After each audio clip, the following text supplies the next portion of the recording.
Elle a mis sur le mur, au-dessus du berceau, une photo d'Arthur Rimbaud. Avec ses cheveux en brosse, elle trouve qu'il est beau dans la chambre du gosse. Bravo, déjà les petits anges sur le papier peint, je trouvais ça étrange. Je dis rien, elles me font marrer, ces idées loufoques, depuis qu'elle est en cloque.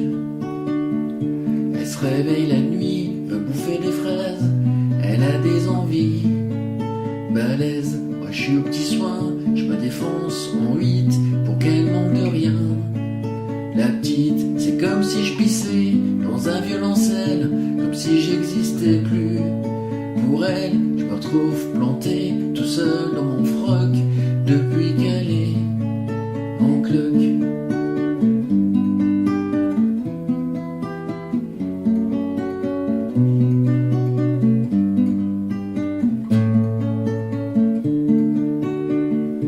Le soir, elle tricote en buvant de la verveine. Moi, je démêle ses plottes de laine. Elle use les miroirs, elle se regarde des dents, elle se trouve bizarre. Tout le temps, je lui dis qu'elle est belle, comme un fruit trop mûr. Elle croit que je me fous d'elle.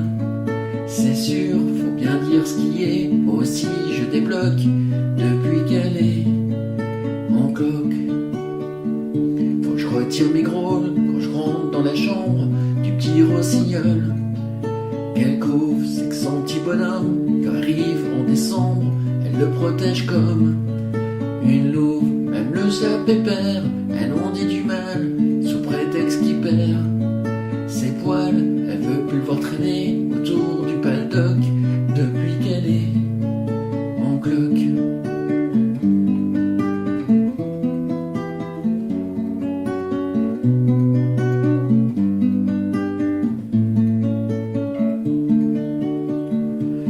Promène mes mains de l'autre côté de son dos, chaud comme des coups de poing. Ça bouge, je lui dis t'es un jardin, une fleur, un ruisseau.